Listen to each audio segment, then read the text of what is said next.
So when I say exponential, that's the kind I introduced a little bit today with my example. My favorite example is y equals 2 to the x. But you could also talk about something like y equals 10 to the x. Okay? And what I'm talking about here, this is called the base.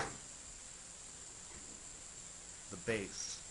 And then what we're going to say when we have an exponential function is the exponent is going to be a variable. All right? By the way, something these functions all have in common,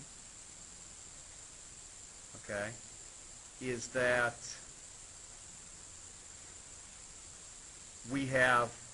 they all go through the same point.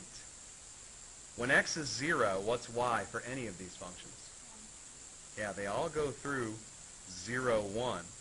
So they're going to have, and you'll see if you sketched a graph, they're going to have an asymptote in one direction.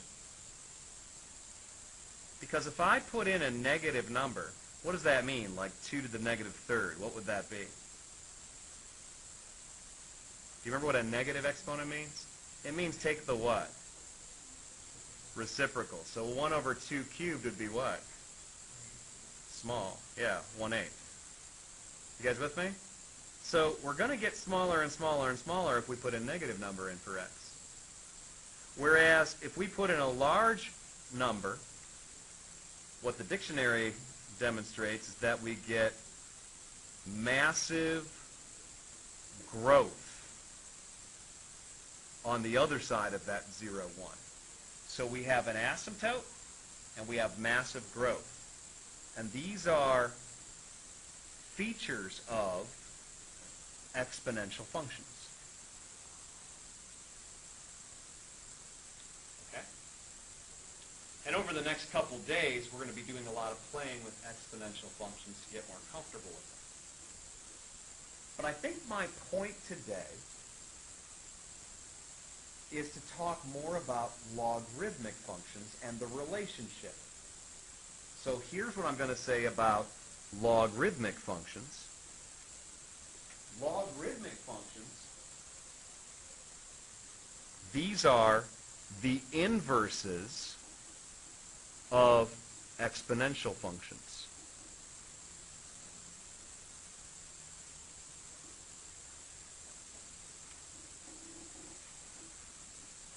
Inverses.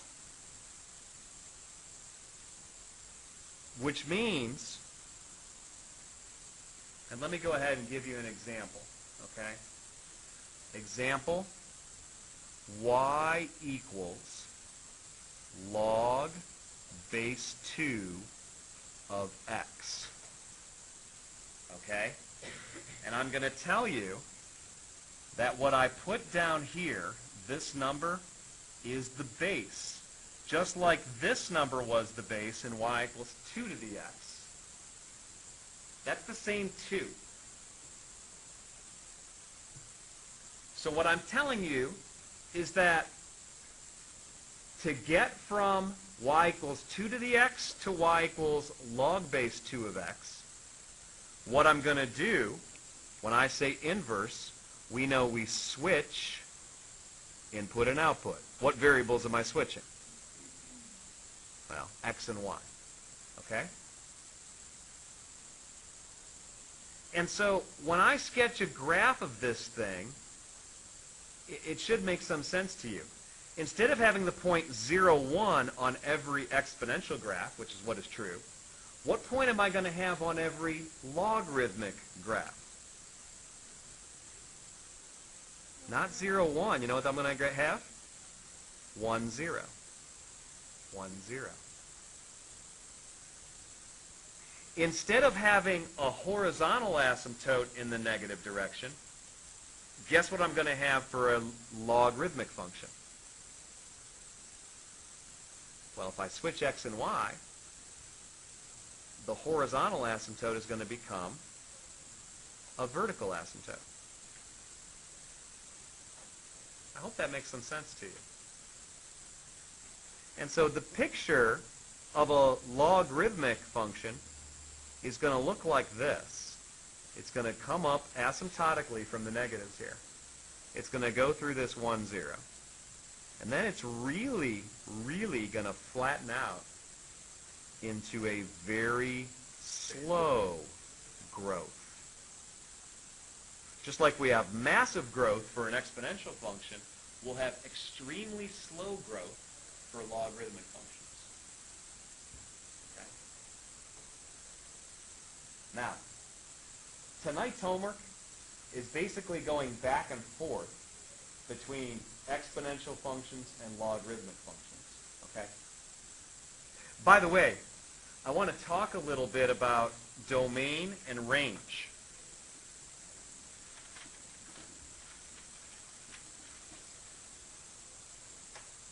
The domain for an exponential function, so something like y equals 2 to the x, is all real numbers. You could put in any real number you want.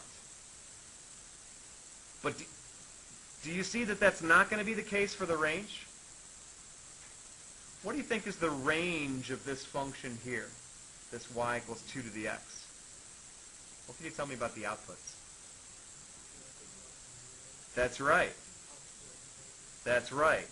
You can't have any negatives, and you can't even have 0. You'll never get an output of 0 from an exponential function. So there's my domain and my range for the exponential function. Well, now I want to come over here to the log function and play the same game. What's going to be the domain and what's going to be the range?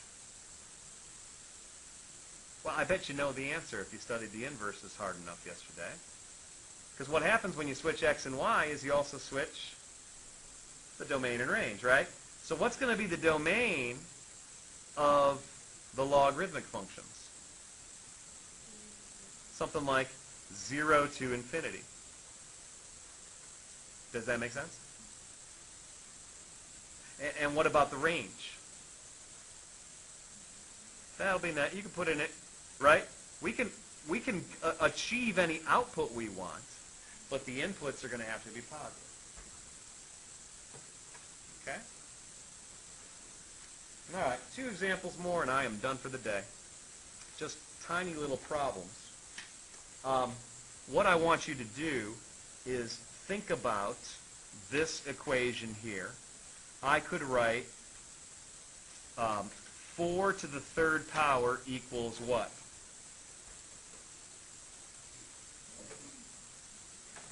Yeah, that's 64. This is equivalent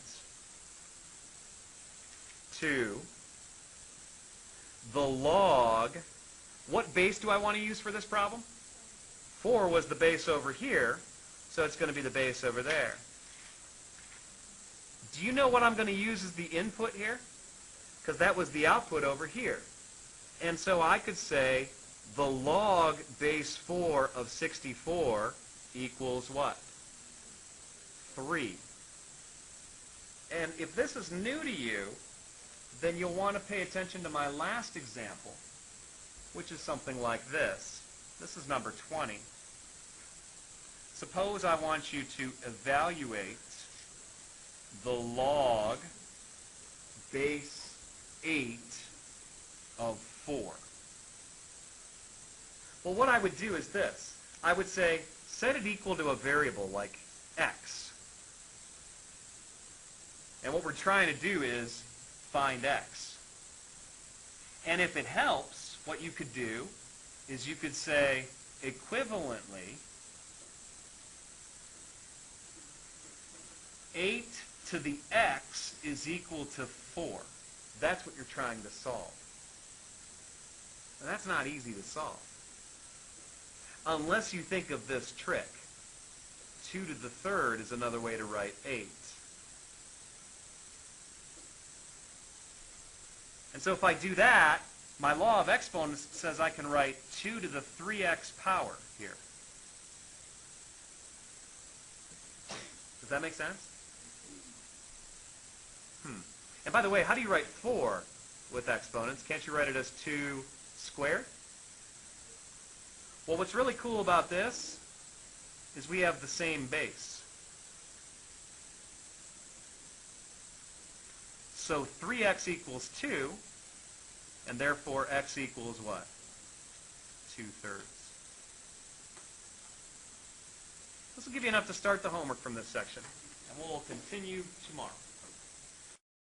So number 33 from 6.1 says we want to evaluate 36, and then there's an exponent of log base 36 of 216. Okay? So what some people did is they said, well, I'm going to write down log base 36 of 216. I'm going to call that Q, or whatever letter they picked.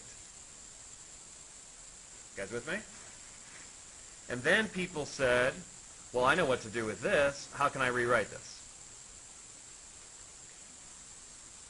36 to the Q equals 216.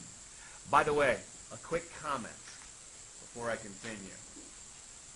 On your homework, people that are showing me this equivalence, I'm saying, yeah, I like that. I think that's a good thing to do when you have a logarithm to evaluate. People that are just punching something in the calculator and spitting out an answer, not so good. You won't learn the mathematics by doing that, okay? So try to show this. And by the way, on the homework, sometimes that was the difference between a plus and a 2. People that are showing me this, I'm giving them the plus, okay? If you don't show it to me, I don't know how much you understand and how much you don't, okay? But anyways, back to this. Now the question is, can I do anything with that? Can I get the bases to be the same? Well, some people did. You can actually make both of these bases 6. Okay? You could make this 6 squared to the q power, and you could make this 6 cubed. And you can do more work this way if you want. Well, I'm going to tell you something else. Okay? Let's go back and rewrite the expression, the original problem. What are we trying to evaluate? We're trying to evaluate 36 to what power? Well, this crazy thing that I called what? Q. Right? Well, what does 36 to the Q equal? I just wrote it down on the right. It equals 216. So the answer is 216. Why? Because I'm saying that 36 to the Q equals 216 when I call this thing Q. Another way to understand it is very simply this. This function here is the log base 36. Right? So in other words, there's a function there. You could say f of x is the log base 36 of x. Well, if I think of it that way, do you guys know what the inverse function would be? What's the inverse of the log of x when I'm doing base 36? What's the inverse function?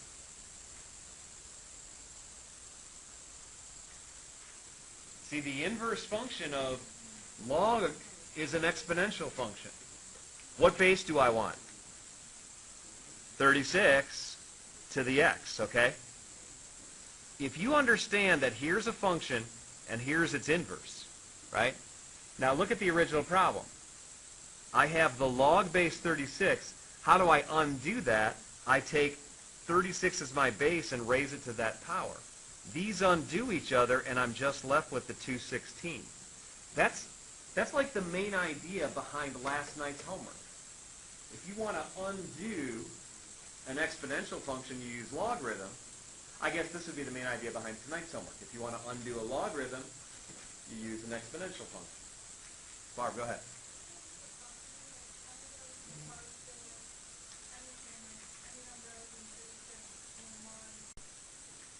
'50 says f of x equals, and by the way, this is section 1. So this is section 6.1. Number 50 says f of x equals the natural log of 4x minus 20, okay, plus the natural log of x squared plus 9x plus 18. Hey, by the way, you didn't know this yesterday, but you know what I could do right now if I wanted to? I could rewrite f of x as just one big natural log. It's the first law, just using it backwards. That's right. These two logs added together are the same as the natural log of, what would it be? It would be 4x minus 20 times what? X squared plus 9x plus 18. Okay? That's kind of just on the side. You didn't know that yesterday. All right. What were the instructions? We want to find the what? Well, the domain. Okay? Now, again, on the side, I want to make sure you guys know this function inside out. Y is the natural log of x. I'm hoping that pretty soon you'll be able to sketch a graph of that in your sleep without any calculator. I mean it, right? What's the most important point for this function? When I input something, I get an output. What's the input? 1 is the input, and what's the natural log of 1? 0. Any log of 1 is 0. Okay, so I want you to start to get that memorized. All right? And then what's the function look like? Does it have an asymptote? It does. Where's the asymptote? It's a vertical asymptote right here on the lower part of this x equals 0, right? You can't take the natural log of 0. Has anyone tried that yet? I'm going to. Natural log of 0, what's it tell me? Error. And it even tells me what kind of error. It says what? That's because what's the domain of the natural log function? We need x to be from 0 to infinity. If I'm less than 0, I get a negative value. So if I have some small fraction, I get a negative value.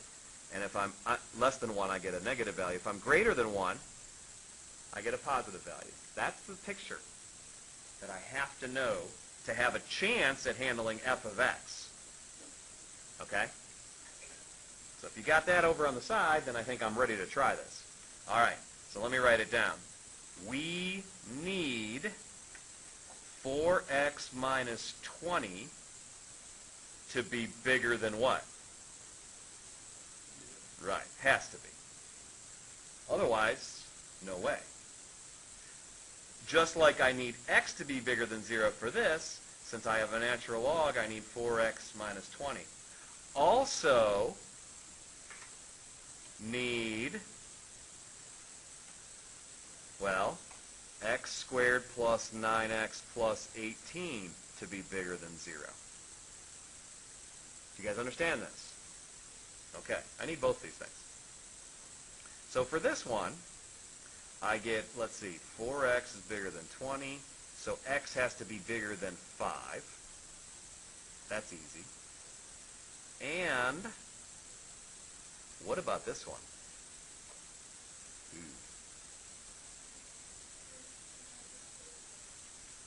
Oh, because what'd you do? Did you factor? Yeah, you factor, and now you get x plus 3 times x plus 6 is greater than 0. But I'll be honest with you, this is a little bit complicated here. Okay? And I will tell you when we covered this. It was very briefly, because it was Chapter 2, Section 4. We worked on these inequalities at first, and then I didn't even put them on the test, because I just thought it was too much. But you have the tools. Let me tell you what the tool is. It's called sign what? Diagram. You want to, or sign chart, what do I call that thing? Sign diagram? Whatever it is, you know what I mean. We got to do this. And what are we going to put? What are the important points? Yeah, -3. Oh, wait a minute. And what? -6. -6 would make it 0, right? So what I'm going to do is I'm going to be testing the function r of x. I don't know why I should call it r. It's just x plus 3 times x plus 6. In some ways, this is easier than the ones we've been doing lately. Okay? So, give me a number to put in for r. I mean for x. 0 is a good one. What's that? Well, 5 was over with this piece. So that's a good question. Let me say no for now, okay? Because all I'm trying to solve is this. And there's no 5 anywhere in it. I'm just trying to figure out where does this r of x, positive or negative? Which one am I looking for? Positive, because it says r of x is greater than 0, right? Okay, so when I put in a 0, I get positive 3 times positive 6 is positive. Cha-ching, that's good. What else should I try? R of what? Okay, when I put in a -4, I get -1 times positive whatever, I get negative. And then r of what? Okay, -8. What's that going to be? Negative, so it's positive.